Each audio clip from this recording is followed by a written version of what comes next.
We back. Dem Brothers from Inglewood podcast.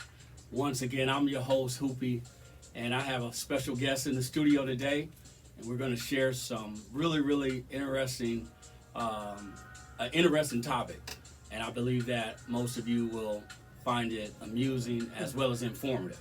So before I introduce our guest, I'm just going to say thanks to the Coalesce Group for allowing us to partner with you and being a part of your brand. Thank you so much for what you're doing in the educational community. We appreciate how you have impacted our youth of America. And to Fruit Off the Vine Clothing Apparel, thank you, Chris, Camille, for allowing us to partner with you and to share in your brand as you uplift and esteem young girls and ladies through your brand. Thank you for all that you're doing for all of us. Well, we're back. It's interesting. I think you're going to really enjoy this. This is our special guest.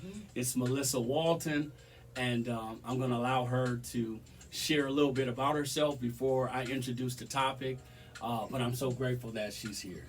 Well, thank you. So I'm Dr. Melissa Walton. I'm recently moved here from Michigan. I got my education at Wayne State University in Detroit, Michigan, and I practiced in a private practice for about 15 years, and I'm currently a school psychologist. And I have a family of my own. I have 3 kids, all adults and on their own now. So makes me a little accomplished, I'd say, especially. I'll say it does. Just a little. Yeah, that's awesome. Number one, transitioning from the state of Michigan. Wow, it's with different. That serious cold weather, right? Yes. Every time we think of Michigan, especially in your area, because you were kind of near Detroit, right? Yep, I'm about 30 miles north of Detroit. Okay, so when we think of Detroit, we think of Motown, right? You got it. But it's way more than just Motown, and it's way more than, General Motors. Yeah, right? or Chrysler or Ford. Exactly. Yes. Okay, exactly. So, you guys are known for some historical things Great Lakes. In your state. For sure. But, welcome to the West Coast. Thank you. And also, congratulations on your accomplishment. Thank you. In scholarship. Thank you so much. And, this is a very important area or emphasis of what you do as it relates to bringing that social dynamic together. Correct. Because yeah. I'm sure you've seen a lot. You've seen oh my goodness. families. Yes. You've seen relationships, marriages, friendships, partnerships. You've seen it all. Yeah. In private practice, I worked as a marriage counselor. I've done custody evaluations. On a school psychologist level, I worked in an emotionally impaired day treatment program for 13 years, where we saw some of the most emotionally ill students that you could possibly imagine. Just kids that has to be sad. It's extremely sad. It's extremely sad, and and it's what's frustrating too is you don't really know what is the cause of all these changes because 20 years ago we didn't see things like autism spectrum disorder, the amount that we see it today. We don't see kids showing schizophrenic like symptoms at age 12. I've had students that are literally, schizophrenic and autistic at the same time. Is it trauma or is it biological from, let's just say, because my brother mentioned, many times, in the last, couple of years, how we came out of the 80s where it was a crack epidemic. Right. And a lot of those parents were on drugs and then they were having babies. Right. So what they, it doesn't sound good, but they were saying that these babies were crack babies. So do you think it derived from drug abuse or was it just in the history of those people that they didn't know? I think that could definitely have something to do with it. Me personally, I also think that there's something in our food. I think preservatives in our food has a lot to do with it. I have vaccinated my own kids, but I do believe in vaccine-injured children. I've worked with them firsthand. I know it does exist. I know it's a very controversial topic. and I'm not anti-vaccine. I just think that you have to do it at certain times because that will definitely affect development. You're pushing in toxins into your newborn's body. Some are absolutely mandated. I'm not saying that you shouldn't vaccinate. Okay. I'm just saying that I personally and professionally speaking think that there is something to do with that as to why some of our kids are the way they are. We also, and so is it nature versus nurture? I think the chemical, our basically our genes determine how we come out. I think environment will add or subtract to that. So it will, either enhance or, basically if you have a predisposition for mental illness and your environment is poor, then that'll definitely make it that much worse. But if your environment is good, you could probably definitely avoid some of the major symptoms because a lot of these symptoms that you're predisposed to come out with trauma, significant trauma, Wow. Some situations such as obsessive compulsive disorder and schizophrenia will often be triggered by any type of life change, whether it's negative or positive. So something like a high school graduation oftentimes has triggered, women and men to start to show symptoms in various conditions. So, wow, that's so interesting, and I've always sought after talent like yourself, professionals like yourself, to come in and give us a clinical as well as a professional opinion, or not just opinion, but just give us some insight on some of these things, which leads us to our topic today, which is the difference between perception and reality. Correct. And I know it's a broad subject, so we can kind of hit some corners as we feel comfortable. And I know I was, before we came on air, I was really, emphasizing these relationships.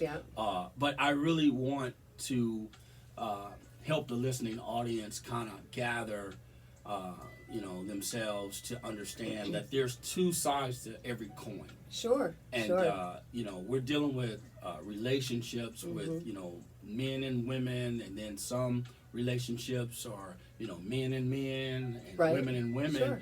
And, these are different dynamics. So, before, I just continue babbling on, I just want to tell you, the listening audience, please like, subscribe, share, and don't forget to ring the notification button so that you will be abreast as to every time we air, every time we deliver content, because we appreciate you. We know that you take your time out to surf through certain platforms. Thank you for stopping by and allowing us to bring this content to you. So I'm gonna just give it to you, Melissa, and allow you to kind of tell us about this dynamic when it comes to men, feeling or thinking a certain way towards a woman, which normally leads to some physical attraction. So, let's talk about that. Well, have you ever heard that phrase that, your perception is your reality?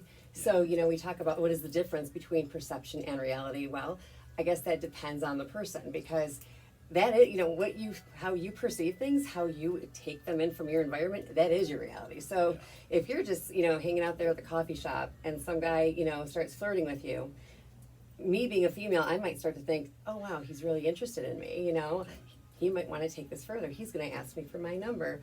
When maybe all you're really doing is just casually, having a conversation. Maybe you're just one of these outgoing extroverts that likes to talk with everybody. I think that human nature is that we all want to feel special. We all want to feel liked. We all want to feel wanted and, and sexy and, all that kind of stuff. So I think we see what we want to see, I think we justify what we believe based on what we need to believe. Wow. And I think that in a way goes for both men and women, but maybe a little bit differently when you're talking about sexual interactions,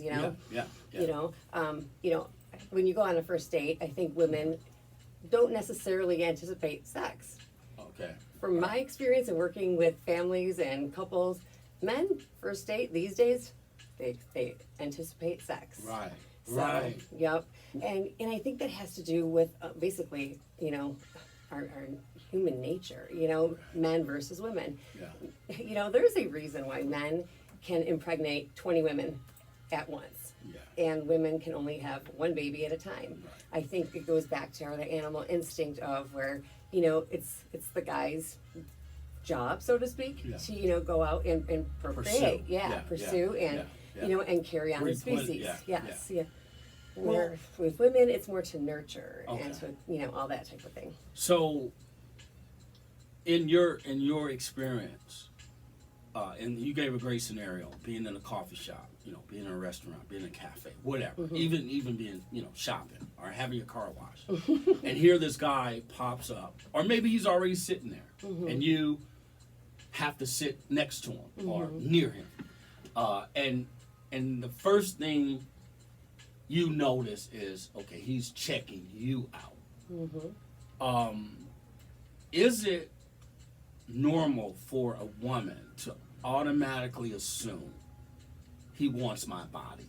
He's lamenting. He's lusting over me. I would say yes. I think I would probably say 9 out of 10 women would assume that. Wow. Because Yeah. I've experienced saying hi to a woman in Whole Foods, Trader Joe's, and she may not even be dolled up. Mm-hmm. She's just a female. Right. And we're crossing paths, and I say hello, Mm-hmm. and I don't get a response. Right. She's already shunning you, like, okay, not gonna happen. Yeah. Right. The guard is going up. Yeah, and the crazy thing is, it's like, okay, you may be married, and you're just being faithful to your relationship, which is cool, but all I said was hi. Right. I didn't say, hey, what's your name? Give me your number. Take my card. So in other words, I didn't pursue you, but I kind of felt this. I felt shade. Like I was You were disrespecting you. Yeah. And so a lot of men, we got egos now, right? Yeah, so a yeah. lot of men, this either angers them, or it spins them another way to where now they lose confidence, and they won't Absolutely. talk to a woman. And I'm like, that's never been me. I'm not easily rejected. Right. Even when I'm rejected, I don't Right. feel rejected. Right. I just feel like I wasn't her cup of tea. Well, some strangers' reactions should never knock your confidence that much that you stop being you, Right. first of all. And if that's the case, well, then you have to kind of do some self-work first before you can be in any type of relationship, because if you're not good with you, you're not going to be good as a couple. So don't ever let, one shun, make Yeah. you think that, oh, this is it, this is Yeah. how it's going to be all the time, because that's certainly not the case, Right. And the other thing, too, is maybe she didn't hear you. Maybe she was preoccupied with something else in our minds. I remember back in the day, we learned about something called attribution theory. Okay. And so, this stuck with me because, one of my professors gave the great example of, you're on the road and you're driving and somebody cuts you off and you flip that person off assuming that they're just, a jerk. But what if that person really just got a cancer diagnosis and was, sitting there trying to Yeah. figure out how Yeah. to tell his family and just wasn't paying attention to the road? Yeah. So attribution theory tells us that we attribute what we want to a person's behavior. Okay. But that might not be the case. Maybe that lady was thinking about, the kids she has to pick up or what she's going to make for dinner. I know there's a lot of times where even whether it's my kids or a friend might be calling my name and I'm in la la land. I don't even hear it. So don't always necessarily assume that it's her being turned off. But I will admit though that yes, if she heard you and she's giving you the cold shoulder, it's because, maybe some dude has done her wrong or she doesn't want to feel like she's a piece of meat and, Right. and it's taken way too seriously, because there's nothing wrong with just saying hello back to Right. somebody. That Right. doesn't mean you have to go out to dinner. That doesn't mean you have to jump in bed. Right. It's just being courteous and kind. Right. So, okay, when you get to this dating stage, right? Let's just say you do meet someone, you agree to meet for dinner, meet for lunch, whatever the case may be. Now you're gonna do this physical Interaction. right. Okay. On your way to this location, what goes through a woman's head? And then when she gets there or she finally meets that person, there's always a trigger there, right? Mm-hmm. Mm-hmm. So was it premeditated and then waiting for the confirmation, or was it just this is their perception of what that new interaction is going to be like? Gotcha. So I don't know if I asked her right. I think I know what you're trying to ask. So, but I guess my question would be: is this a blind date, or is this a date that is already you've already seen what the person looks like? You've already been talking to the person. Yeah, you met them. Okay, let's just say you already met them. Okay. And now you guys have had texting Okay. and talking over the phone, but you haven't met for your first date yet. You haven't been out on a date. Okay. Because you met them. I don't Okay. care if it was over the internet. I don't care if it was, I don't know, in Okay. a grocery store. But you haven't had that first date yet. So let's just say you had a little interaction Okay. over the phone or through texting, and now it's time to meet. I think Do you already that, have a perception? I think that most women, if you get to that first date, there's an interest. There's an Okay. interest. All right. Because So it's not a free meal. It's- It's not a, okay, I got a free meal coming. Now, yes, there are some women that will do That's a that. perk, right? Yes, there are some women that will, say, "Hey, it's a free meal. Why not? He's not bad looking. Worst case scenario, I get to eat for free. I get a nice steak dinner." Those are superficial hoes. Okay, So, all right. All right. I mean, and I shouldn't say that, but those are girls that aren't really looking for a relationship. Okay. And hopefully you would know that maybe in your texting or in your communications that would have been spoken about. That look, I'm just looking for something casual. I'm not looking for anything serious. Yeah. If that conversation hasn't been had though, and a woman agrees to go out and you're on your first date, I think that most women tend to jump in more emotionally, faster than men do. I think that on the way to the date, the woman's fixing her hair, kind of going over what she wants to say, Okay. is remembering what this dude looks like in her head and envisioning how she wants it to go. Okay. I got you. Okay. And I think that there's hope that there's going to be chemistry and that there's Gotcha. going to be good conversation. But what I will say with most women, if it doesn't play in that, that schema, that way you have in your head, women are probably more likely than men just to shut it down. Okay. All right. Just to shut it down. All right. Yeah. And I think it goes back to what we also kind of briefly shared in the element of the sex thing, right? Right. This misconception of when is it the right time to try to have sex, initiate a sex conversation. I've learned just having communication and listening to people that I've counseled, people that I just meet in an airport, just having a conversation, an adult conversation, right? When sex comes up, most of the time a woman is turned off.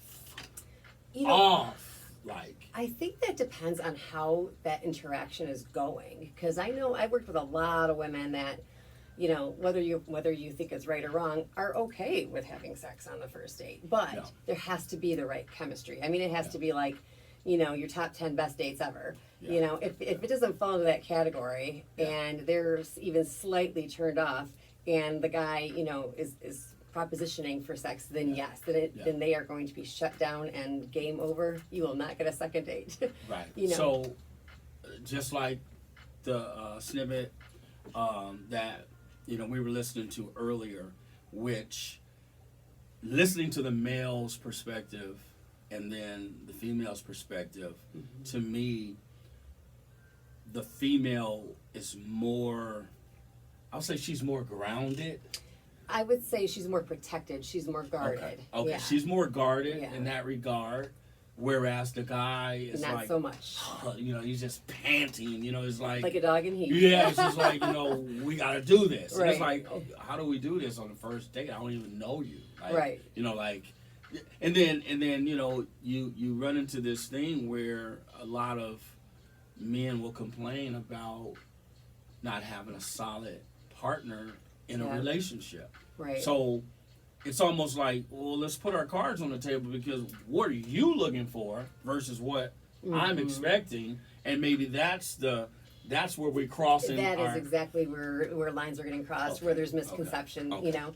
And Alright. those are the types of conversations that you have before you even start dating. Like, Yeah. you know, I mean, it's funny because, you know, if you look at any of the dating sites, you know, Match or eHarmony or whatever, you know, a lot of them will ask, you know, what is it you're looking for? And it gives you choices, you know, friendship, something casual, I'm not sure yet, a serious relationship, you know? Yeah. And so that to me tells me that that is something important that you want to establish right away, so you know what to expect, Right. you know. And if you know that the dude you're going out with is like looking for, you know, for his wife, and you just got out of a nasty divorce, and that's the last thing that you're looking for, then honey, don't go out with him, because you're just setting yourself up Exactly. for failure, For and failure, him for disappointment, and that's not okay. Yeah. And just to get a free meal, that's certainly not very becoming. Yeah, because I've heard a young lady mention that she was a quality person, and she sounded very fair, and she said, I don't care how handsome he is, I don't care how charming he might be, if I'm not interested, I'm not gonna go out on a date with him. Correct. I'm not gonna waste my time and his time knowing that this is not a person that I'm willing to link up with. You know, so I'm not gonna go. She was saying, I'm not gonna accept a free meal. That's somebody that has character, and good for her. Exactly. And you want to have character, ladies. I mean, you know, women are interesting. We're an interesting species. Yeah, and for the record, I've never been on a dating service. I've never signed up for dating. I you know. Right. And I'm saying that because I'm more hands-on. Right. I feel like, you know, I've never had a problem meeting anybody. Sure. Because I never meet strangers anyway. Right. Everybody that I'm in contact, you know, I'm in vicinity of, I'm willing to say hi to, male or female. Yep, Not you're that I outgoing. date males. I don't date males. But I'm just saying I'm free-spirited that way. So I never thought to get online in a dating service. It works for some people. It does. You know, some I've people actually. been married. Oh my God! Yeah, I've actually recommended, you know, eHarmony to some of my patients in the past, and it's resulted in marriage. Yeah, quite some honestly. people have gotten married. You know, and I think those are for certain personalities that maybe aren't as extroverted out in public, you know, or maybe just have a very, you know, routine job where they work the 9 to 5, they come home, and there really aren't a whole lot of opportunities to meet people. You know, as you get older, it becomes harder for certain individuals. You know, now if you're somebody that is involved in your community, or you're, you know, you coach, or you're, you know, I don't know, just well known. Period. You know a lot of people. You have a lot of experience. Well, yeah, people know your name. People are going to flock to you. Yeah. But, you know, you get somebody that's maybe a little bit more conservative, a little more introverted. You know, I hate, you know, like your mathematician, engineer types that are just comfortable in certain spaces. They don't know necessarily how to work those, you know, communication skills out in public. So they almost need the foot in the door technique through a dating site. Yeah, and then some, you know, I've noticed this too. Some case scenarios have been that these relationships are not lasting. They're not. True. They're, you know, they're not connecting and having any longevity. And it's all ages. It's not just an older group, you know, a youthful group, you know, high school. What's going on with this human interaction thing? Now, You know, I'm going to blame happening? social media. Okay, all right. Only from the standpoint, I think people, I would say probably for the past, you know, 10, 15 years, people have been so comfortable, you know, with their phones and texting and, you know, just interacting over, you know, over social media, that when you get in person with somebody, you don't necessarily know how to be interpersonal.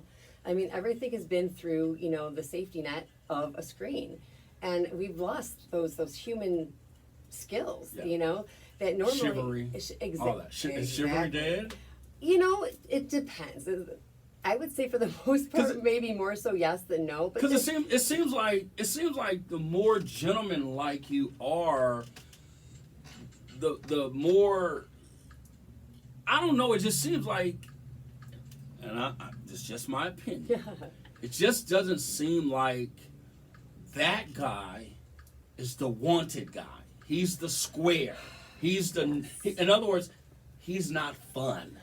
Correct. It's like they want a bad boy. Yeah, Yeah, they want the.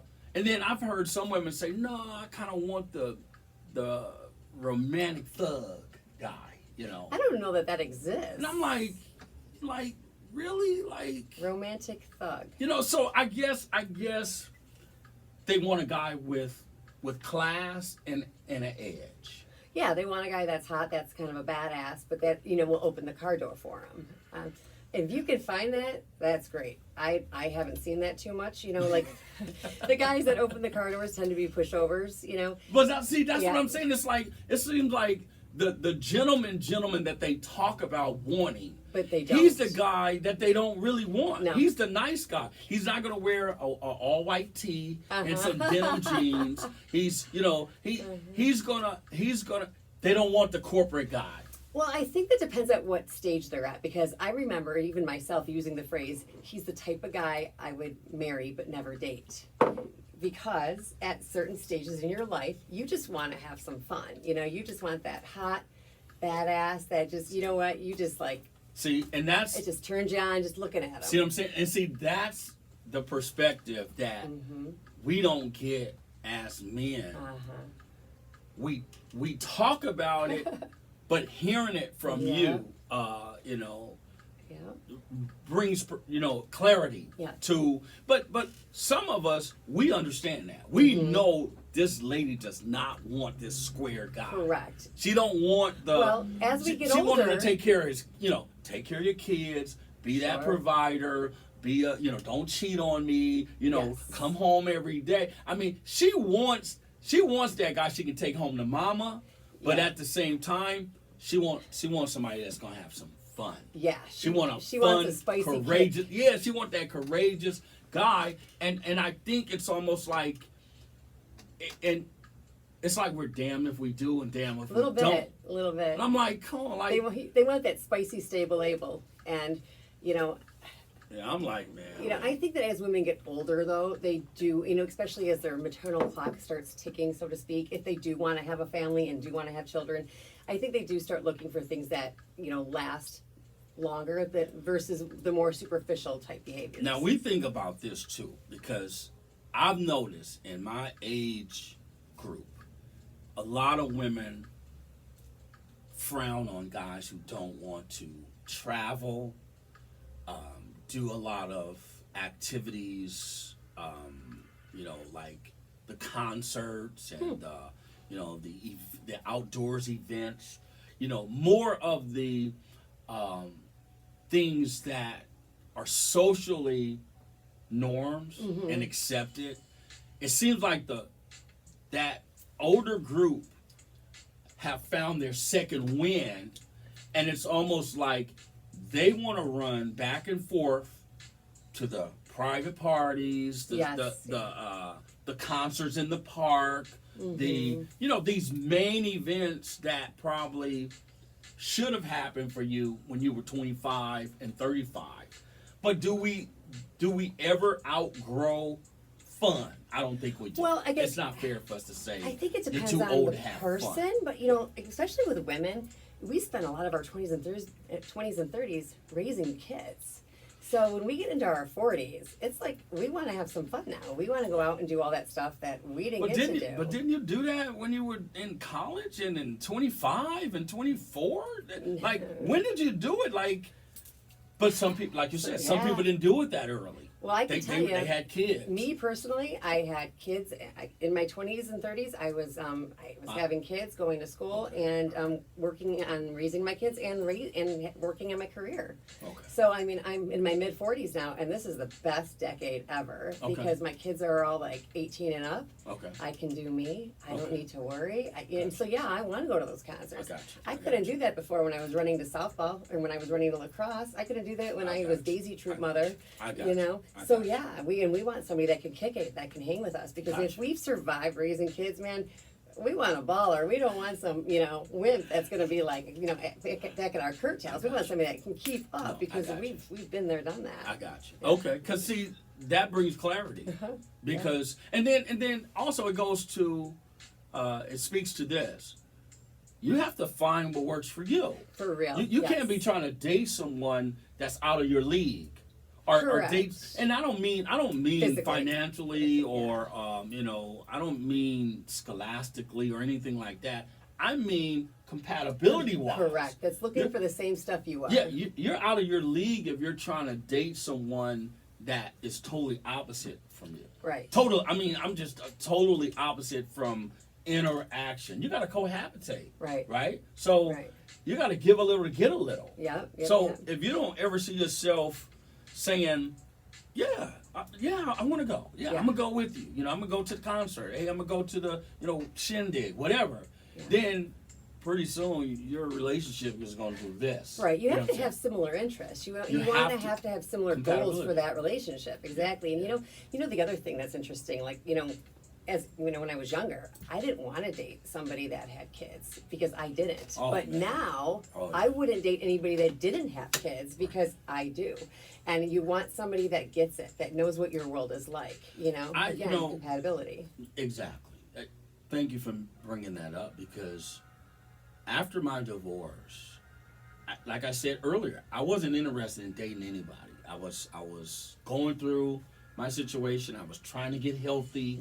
I was concentrating on my young children, and I went back to school and I was working on my career. I had to regroup, right? And then I'm fighting these emotions. I want her back. I'm missing my family. I miss the marriage life. I'm like, all these things are going through my head. I look up and 3 years passed. Well, you were healing. Yeah, you know what I'm saying? But I did know this. I knew I wasn't going to jump into something and hurt someone else because of my toxicity. Because I was toxic. I wasn't healthy. Right. But I looked up and it was 3 years later and I was like, oh wow. But that's I the need to time you fix needed. myself. Yeah, I was saying I need to fix myself. You know what I mean? Because at the time it wasn't like I was just I went right into therapy. Right. I started being busy. Well, right. So at the 2-year mark, then I started saying, hey dude, you gotta deal with your bitterness, your anger. That's when I started having counsel. Okay. I started talking with mentors. I started talking to people that had a clinical experience, right? So that helped me for that next year or year and a half because I never stopped. Even to this day, I still have mentors that I talk to. I'm accountability partners, right? Sure. People that I can bounce things off of. But I love talking to strangers. Okay, well I can tell them everything. Yes. And I don't have to worry about them saying. Now they might say, "Hey, I met a guy. He just the told me story. everything." But at least he don't know my name. You know what I'm saying? It's like he can't say, "Oh, his name." But that was always me. I don't mind talking to strangers. Yeah. Right? But it helped me. But you had stuff that needed to come out. Oh man, it had to come It was out. seeping And out. I don't want to be judged. Yeah. You know what I'm saying? I didn't want anybody to judge me and say, be critical. Right. I wanted someone to, not just hear me vent, but give me some feedback. And you wanted an unbiased opinion. Exactly. Yeah. Exactly. And that's why therapy is so good. It's You important. go to somebody that is not emotionally involved to be objective and to tell you truly, what you need to help you, to guide you to get where you need to be. Yeah. But you mentioned, I gotta fix me. Well, you've been fixing you from day one. Yeah. You're just going through those stages. Right. Once you realized it was 3 years and hey, it's time to play ball again. It's like, all right, well you've been fixed because you recognize that it's time to take the next step. Yeah. And so, with that being said, let's cap it off with why do we think, or no, not why, how do we fix the disparity between, watch this, intimacy and sex? Intimacy and sex. How do we bridge the gap, especially in the dating realm? Because it seems like people are not getting married anymore. Right. They're saying been there, done that. Right. The true. women aren't cooking, the women aren't cleaning, the women this is what I'm It's a hearing different from the day men. and age, yeah. I've said it too. I'm like, man, the women people ask me, well, why you been single so long? Why has it taken you so long just to get into a relationship? And I would always say initially, I haven't met anybody nurturing. Okay. Now, I'm not saying I'm looking for a mama. I have a mama. Thank God my mom is still living. She's a beautiful woman. She's all that I need in the capacity of a mama. I got a mama. I'm not looking for a mama. But when it comes to relationships and women, men, most of them egotistic, macho, they're not going to admit it. They really want to be nurtured. Well, you're talking about your love language. You know, what is your love language? For some men, it's physical touch. For, you know, for other people, it's, you know, words of affirmation or, quality time. Yeah. You know, Yeah. nurturing is, Yeah. just to be loved. You know, Yeah. you probably are looking for somebody that can be affectionate and can Yeah. sit and listen to you Yeah. and be a partner and be supportive when you need them to be supportive, you know, and constructive when you need them to be constructive. Sort of like, you know, just like a partner, like a female version of yourself. Yeah. And that you can do for her, you know, as well. A moose, right? Or how do you pronounce muse? Amuse. Amuse. Yep. M-U-S-E. Yep. Amuse, Yep. right? Mhm. So not a moose. I'm like, I don't know if I heard that one. Not a moose. A moose is an animal. Right. A muse. Amuse. Yeah. Right? Mm-hmm. To me, that's the human Yeah. touch. You want a mirror reflection of yourself. You know, it's Your like twin flame, so to speak. right. It's Yeah. it's the calm. It's like the calm before the storm, right? Yeah. Or the calm after the storm.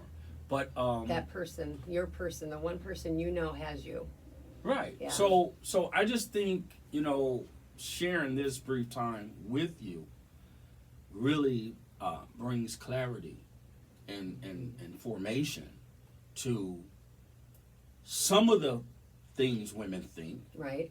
some of the ways you think, but being optimistic, I think you brought a level of optimism Well, for good. me because now I can get a clearer picture as to understanding that this dating thing, this pursuit, is not just about me. Right. I'm interacting with someone else. Right, I'm trying to cohabitate, right? Mhm. I'm trying to coexist Right. with another personality, Right. another person. Mm-hmm. And so, in closing, what would you share with the viewing audience as it relates to some of the things that we discuss, especially the sexual stuff. orientation part of it, the sexual stuff? I Because Yeah, it's huge. we can be a load. A Mhm. man can really be a load when it comes to this sexual pursuit. Well, I really think it's important to take your time when having sex. I think the fact that people jump into bed on a first date, I think it's reckless. Yeah. I think it's just childish and immature and unhealthy, unsafe. I think it's gonna kill It- the potential. It really does, and I think that both men and women should hold out for that person that is on the same page with them as far as when to have sex. And you had mentioned that, what is the difference between sex and intimacy and how do you get to the intimacy part? Well, if you jump into bed with somebody on day one, it's going to be just pure sex. Now, if that relationship lasts, as that relationship grows, then it becomes intimate. Yeah. But if you take your time, Can it get there though? it can. If you it's start harder, though. off If you start off, right with out of the gate, sex, it can it reach the intimacy? It can, but it's a whole lot harder than if you just show respect and patience for each other. See, our 'Cause I'm society thinking these like- days, we don't have any patience. Right. There's no patience. People want it now. There's no such thing as delayed gratification. It's Okay. instant gratification. Gotcha. Not just now, but yesterday. Gotcha. And so if couples really want to make their relationship work, and if they really have some chemistry with somebody, go slow. Get to know them. Take your time. Form that relationship so that when you do have sex, it is intimate and it's just not physical sex.